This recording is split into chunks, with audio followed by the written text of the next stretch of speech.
Welcome to the Swimming from Home talk show. I'm here with the entire Auburn coaching staff. So first off, I'm going to ask you about your SEC meet experience. I know you guys certainly made some waves from my perspective there, but I never got to talk to anyone about them. So what were you guys' thoughts on your SEC performance? I'm sure everybody will lean on me here first. So I'd like to first start by saying, Coleman, thank you for the opportunity to be on here with you. So I appreciate you extending this opportunity to myself and the staff. And I just want to say from Auburn to everybody else out there, we're certainly thinking about everybody during this time and wishing everybody safety and health. And I'm sure I'm not the only one, but I think I could speak for the staff in saying we wish everybody the same and look forward to getting back on a pool deck soon. I think in reference to the SEC championships, really proud of the staff as a whole, support staff, surrounded by awesome people who work really hard, and I think that shows in the outcomes. I thought we had some great performances from sprint to middle distance to endurance to diving. Obviously, when you look at the women's program, the relays really stood out, and I felt Duncan, Gideon, those ladies did a great job. But I'm also just proud across the board of the performances. We had some great performances, middle D. I thought, Jeff Schaefer, he's been around the block a couple times, but continues to do what Jeff does, and I think he feels supported and feels really good about the staff and what we kind of brought to the table on our end, and he did a great job there. So on the men's side, I think we're still continuing to grow, continuing to learn. I thought this men's team, it didn't show in the outcomes necessarily in reference to points and place. However, I thought the men's team was a lot more unified this year. They worked extremely hard and had some great performances. I think as you look towards the future, their future looks really bright. So I'm excited about the next 2 or 3 years. So I'll pass this along to the rest of the staff. Jeannie, you want to go next? Sure. You put me on the spot. I feel like it's because you're like looking at me right now. But, I think that getting to host SECs that's the first time I've been in the SEC for, 8 years now, whether it was at Auburn or at LSU prior. But this is my first time an opportunity to be at a host site. And it was really special walking on the deck, knowing it was your pool deck, and it looked really good, and that was exciting, and there was a lot of fast swimming, and that's why this program and the facility, it's great. But we were a much more well-rounded team this year, and I think that gets lost sometimes when you look at overall finish or look at individuals, but we had a ton more people score, and the depth of the program got to build a little bit, and that's exciting momentum going into next year. We had some high highs, we had some low lows, but I think every program at every championship meet's going to have that, and it's how you bounce back from it every day that makes you better. And I think all of us on staff would say our last day of the meet was one of the best days we had. So it's figuring out how to build that every year and have our best day number 1 through 4 next time, and not just as we get going a little bit. All right, Duncan, you're the only other one unmuted right now. All right. Well, thanks for having us. And SECs was awesome. Gina and Gary kind of stole my thunder on what to actually talk about. But I'm coaching primarily sprint. We had a lot of awesome things. Gary highlighted the women's relay, relays. The men's relays were outstanding as well. But from my end, I love watching just fast swimming and seeing it across the board of, across all the groups, Christian Stoltzman, Christian Janeski, Avery Preble, Ariane Makija making NC2As, having a really awesome mile. It was just an awesome experience. And, to top it off, having it in your pool to where, you kind of know the ins and outs. When you go to other pools, you're always some form, fashion, uncomfortable, and things like that. It was just really relaxing to have it in your home pool. And I loved it. It was awesome. And it was my first time ever hosting a major meet like this. So it was really cool. So those are my thoughts. I'm going to pass on to Mike. Coleman, it sounds like SECs went pretty well from the Auburn staff here. I don't know if I have anything to build on that, but it was fun. It's really a lot of youth gained some experience there, and we're looking forward to when we get back to some normalcy and we get them at some meets again and keep getting better. All right, my turn, I guess. No, I'll reiterate what Mike said. ACCs, I think, did go well for us. And I think we can see that in the development of our youngsters. There were countless of our underclassmen, freshmen, sophomores that made some awesome strides the last 2 years. And I think I think the staff is phenomenal at what we do in our different areas. Duncan and I mostly on the sprint side of things, but Mike and Gino there on the middle distance side, and Gary, his magic there on the distance side of things. But I think the upperclassmen as well, they did a great job of kind of reeling in and leading by example in certain cases, and roped in a lot of these youngsters to step up and take charge, and really learn how to perform and stay calm and collected. And SECs is loud, it's rambunctious, and it's fun. And if you're not prepared to kind of handle that, if you don't have a little bit of I don't know really what to kind of call it, but if you need to kind of have someone to kind of look up to know that it's going to be okay for it to be rambunctious and you can perform if you've never been in an environment like that before. So I think across the board we had some people do some awesome stuff, growing and developing, and people leading by example. Yeah. So to come off of an overall sounds like positive performance for Auburn, and then to have ultimately, we all know NCAAs were canceled.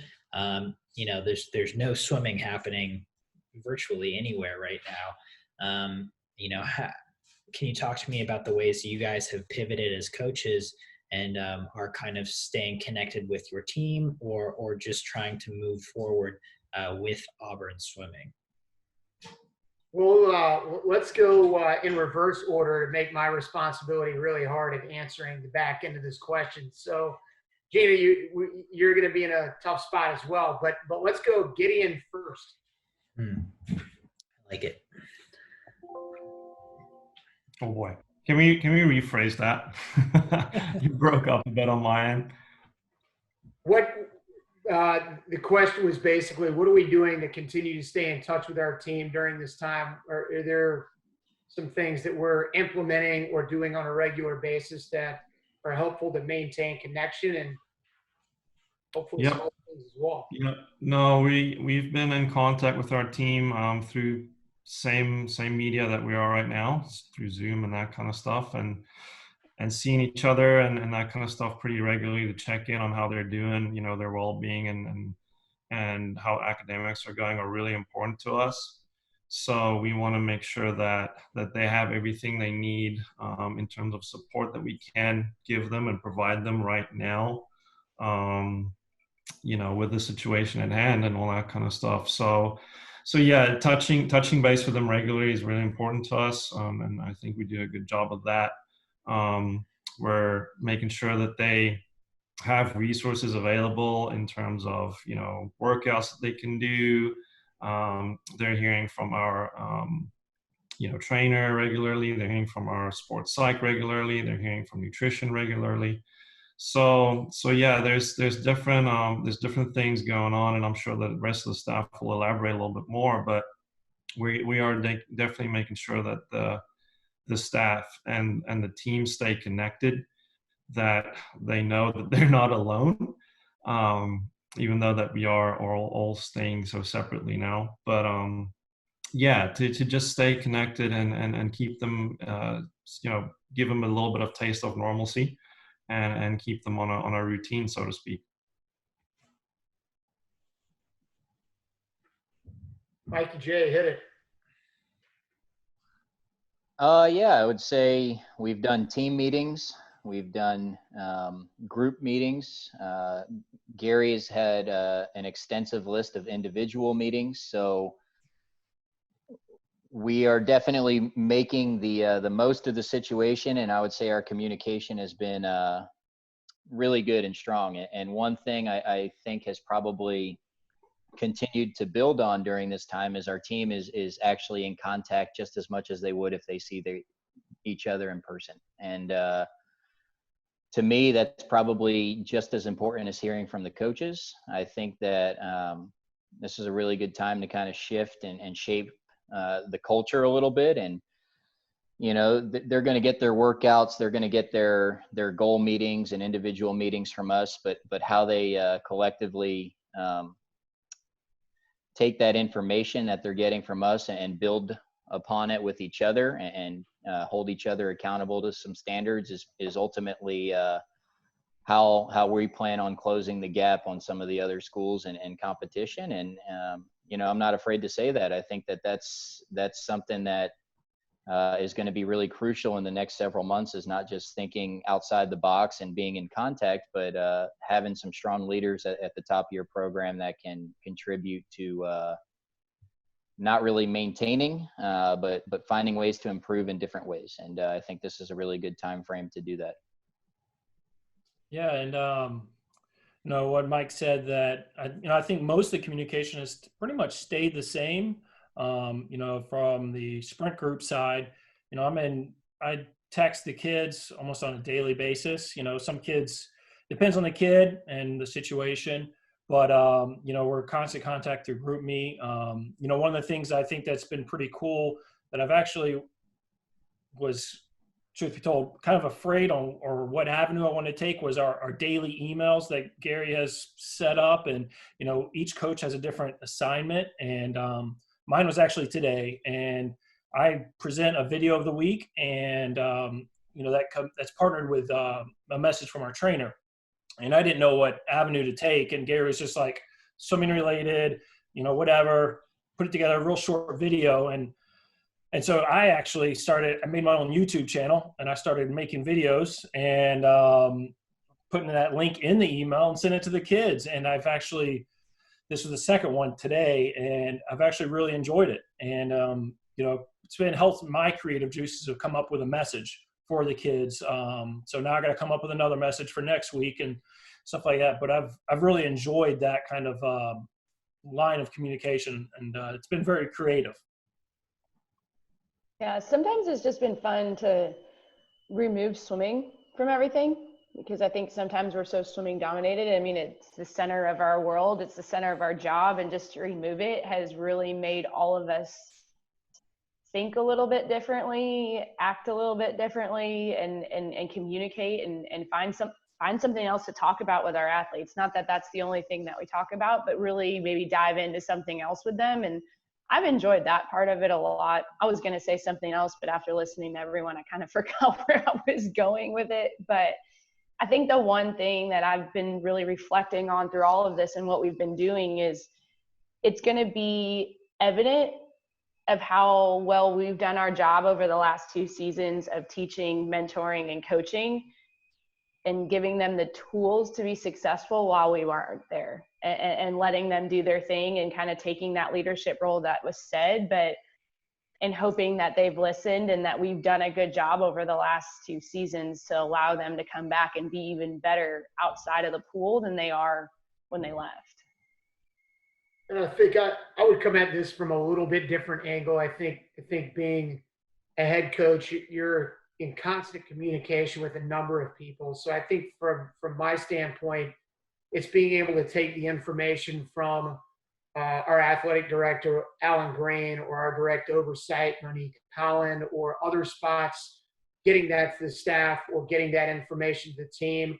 For to this point, I mean, everybody talks about communication with your current team and athletes. We also have a responsibility to connect with our incoming freshmen, those that we recruit for 2021 as well.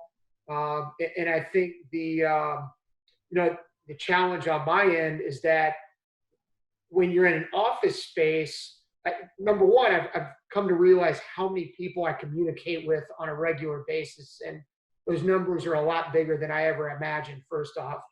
But then I think beyond that, it's knowing that, when you're in the office space or the pool deck, you're communicating every day, all the time. So I think, for me, it's also grasping and understanding how to communicate with staff, support staff. We have several meetings a week as a staff. We have a meeting a week with the support staff. We've had meetings during the week, whether it be groups or now we're breaking down into classes or as a team, you're communicating with your team from that standpoint. I think the challenge for me is giving the communication, giving enough that everybody's in the loop, but also not over communicating or wearing people out, which I would say from my end has actually become a major challenge. So, it's a different dynamic for everybody involved. And, we keep talking about our team. Well, our team, when you think about it, I mean, it's staff, it's incoming athletes, there's a lot more involved than just, the 40 returners. So there's some unique challenges to that, but it's also been fun. And I think an opportunity for us to grow our relationships and get outside our comfort zone forces us into a routine. So it's been good from that standpoint. Yeah. Yeah, I think that brings up a few interesting points, but one thing I would like to ask coming off of that is, from your personal perspectives, how do you feel this quarantine, like Gina said, we've completely taken swimming out of the equation. Once we as a sport get back into the pool, how do you see this affecting swimming, affecting the sport? Which I know there's a lot of different answers for that. So I'm just curious, we don't have to go super deep into it, but just what are one or two ways that you see this, affecting the sport or maybe just your athletes? I think ultimately when we look at humans, we're land mammals. We weren't born in the water. I think swimming is something you have to do on a constant, steady basis in order to maintain the feel and maintain being in pool shape. And that's even different. I think some sprinters can get away with some time out of water, or I don't want to say sprinters. I think there's some athletes, some swimmers that can kind of get away with being out of the water for a while. And I don't want to say unaffected, but relatively unaffected. And then you have other swimmers. I mean, really, if they're out for 1 to 2 weeks, it can be an adverse effect that takes a while to come back from. So now we're talking about months. I think, everybody was really excited about Olympic trials being pushed back a year. Well, I think in the Olympics, and I think, a month ago, people were like, oh, this is great. I get extra time. Well, now that you've gotten into this, you've pushed that back. Well, most aren't training right now. So you're thinking peak condition for next summer. Well, the reality is we're not going to be in peak condition when we start getting back to our normalcy. So how does that affect us? I think it's an adverse effect. And I think dependent upon the time out of the water, you can almost see the effect that like the 09 to 10 seasons had in reference to the suits. Does our sport look like that for a couple of years? I don't know. At the same time, from an opposite, standpoint, an optimistic standpoint, it is a great opportunity to connect as a team, do some things outside the pool, get extra sleep, work on some other areas out of the water that make us really, really good in the water. So, I think you can go in a lot of different directions there. I don't know if there are some other thoughts from the staff. I know Duncan has some thoughts on that. Yeah, I think I get the feel side of the whole thing, but I'm actually really interested in what's going to happen with the athletes who are actually, some version of work, some dry land weights. I know some people are lifting weights, some doing finding ways to get things done. I think that it's going to be, personally, I think swimming on a lot of events are going to get faster, just from a strength perspective, if the kids are doing the work. And the serious ones will. We talk about sending our strength coach sending workouts and stuff. I think when people take a step back and analyze other sports that have some downtime where they do a lot of strength and conditioning, rehab, prehab stuff, and they get more explosive, and then they get back into their sport and they apply it, I think we're going to have, like I said, in some events, a huge effect from just strength gains. And that's what I'm interested in seeing. Obviously as a sprint coach, it kind of favors that kind of realm of the spectrum. So I'm really interested to see what's going to come out of this. And I want it to end. And I miss coaching. I miss working with the athletes on a daily basis. But that's what I'm really interested in. What's going to happen after these strength gains? I can't wait to see what happens. Like, we just watched a video on growth mindset and fixed mindset from our sports psych that we sent out to the team. And it's really like, who's going to stay here or who's going to find a way to make themselves better in any capacity that it is. And I'm almost wondering if I don't want to say it's like the have and the have nots, but is it okay, I'm going to have this mindset versus I'm just going to be here. And I almost wonder if the separation is going to get bigger. Like, are the elite going to be even more elite because that's their mindset, or what's going to happen? I'm kind of anxious to see as the summer progresses a little bit. I think the unique piece is that this could go in a lot of different directions and we don't know. And we talk about it as a staff, and I've said it. It's not what you're doing when we're in front of you. What are you doing when we're not in front of you and can't hold you immediately accountable? And this is definitely a litmus test for that. Yeah. Gideon, Mike, any input on this? Yeah, I think the unknown is going to create so many different ideas.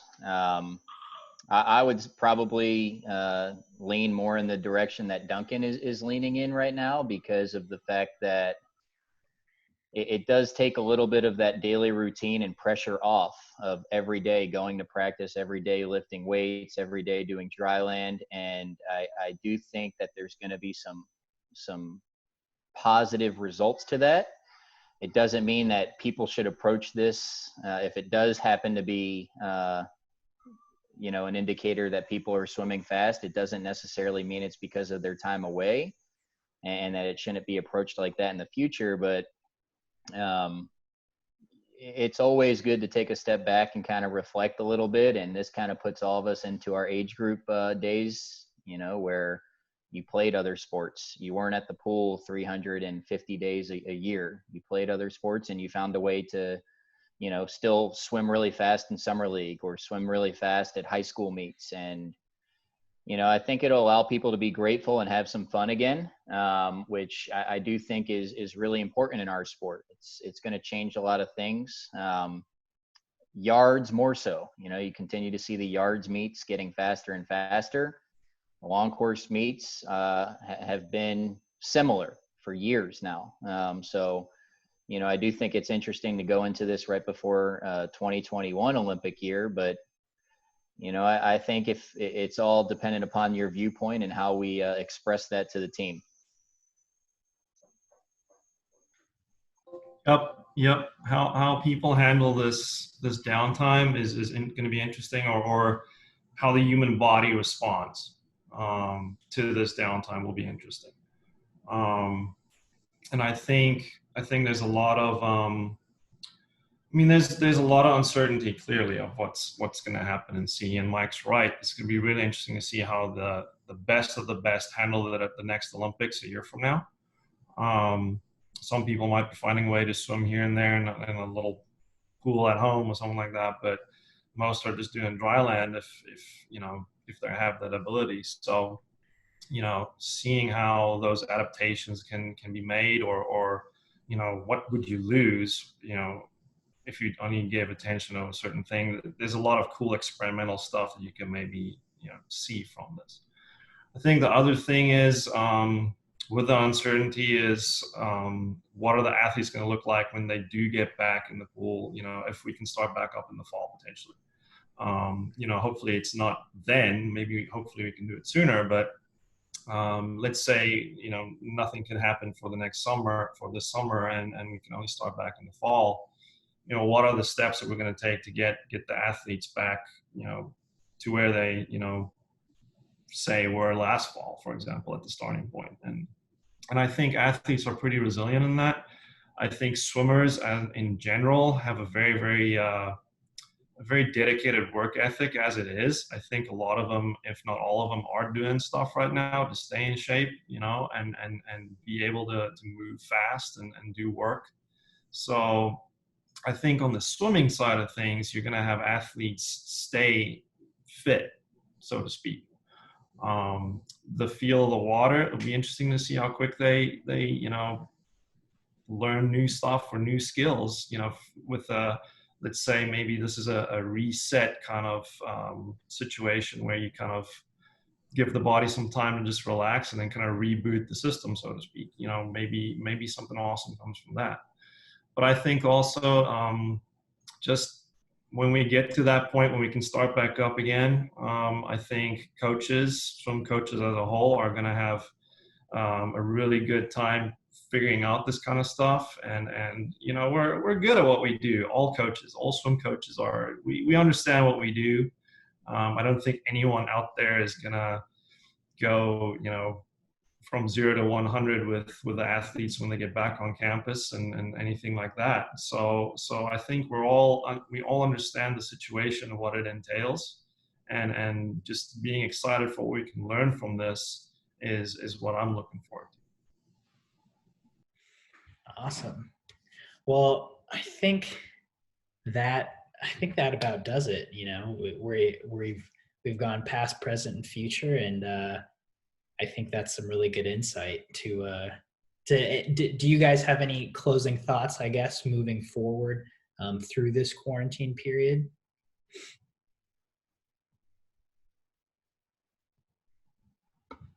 Gary, Gary's on mute. So, I will. Muted. I guess I'll go since Gary's muted. But yeah, it's unfortunate, and I know a lot of people's hearts were broken. But as all the rest of the staff's kind of highlighted, taking the positives out of the situation, whether it be rest, mental or physical, spending time with your families. I know as swim coaches, we work so much, and we don't get to see our families a whole lot, and so that's a huge positive. Get to see my kids a lot more now, and so enjoying that time, and looking forward to when we can start back up. Yeah, that was a lot more positive than my thought. I was gonna say I've enjoyed my time with my family, but I think our whole family would be very excited to go back to work. And I know my daughter is even ready to go back to daycare. I think we've had 5 weeks of each other, and I'm good. I love it. But I was not meant to spend this much time with my daughter every day. So we're ready to get back to what will not be normal, and I realize that, but some sort of fluid routine again one day. Mike, Gideon? Yeah, I mean, from an opposite perspective, like I think the swimming community is like really close knit, not just families, but all swimming. The swimming world is so small. So, we're in this together. It's not just the US, it's not just NC2A, it's not just age group, and we'll find a way. I've got no doubt about that. And just looking forward to the next thing whenever that comes out, and, listen to the experts, and put your health first, and things will be okay. I'm certain of that. I'm excited as well to get back to normal, but it has been nice to hang out with the family a little bit more. I know though that my 10-month-old is at home and really, really misses the pool. He usually gets to be on pool deck quite a bit, with us on deck, and then my wife coaches club a little bit as well. So he grew up on pool deck basically, and he's starting to swim in the tub now, even though he's starting to feel the water. So That's it's awesome. I feel for the kid, unfortunately, and he gets really excited to see people when we go on walks through the neighborhood and stuff, and he doesn't understand why nobody can come over and give him a high five and say hi or whatever. So for him, I feel for him a little bit, not understanding the situation. So I know he's excited for everything to go back to normal. And I think I can, it's been fun even being in this meeting with the rest of the staff here as well. I'm really appreciative of my staff, how hard they work. Even in the answers today, they're all unique and different, and you can kind of get a different vibe from each one of us. And I appreciate all the work they do, and I miss being on deck with them. I mean, we've seen each other like this a lot, but it's hard to believe that we haven't been on deck together in 6 weeks. And so, there's really, as it's already been mentioned, I think that the swimmers, the coaches know what they're doing. They'll know how to get after this when the athletes come back. I think the athletes are really resilient, and I think the real challenge is to use this opportunity and figure out what we can do to grow individually, and then come together as a team and continue that forward movement. So, Coleman, I really just appreciate the time, the opportunity. Thanks for doing what you're doing, connecting the swimming world here. Thank you for allowing our staff to be on today. And again, I want to end as I started. Wish everybody out there safety and health, and just appreciate the opportunity to let Auburn into people's homes. So thank you, and all the best to everybody.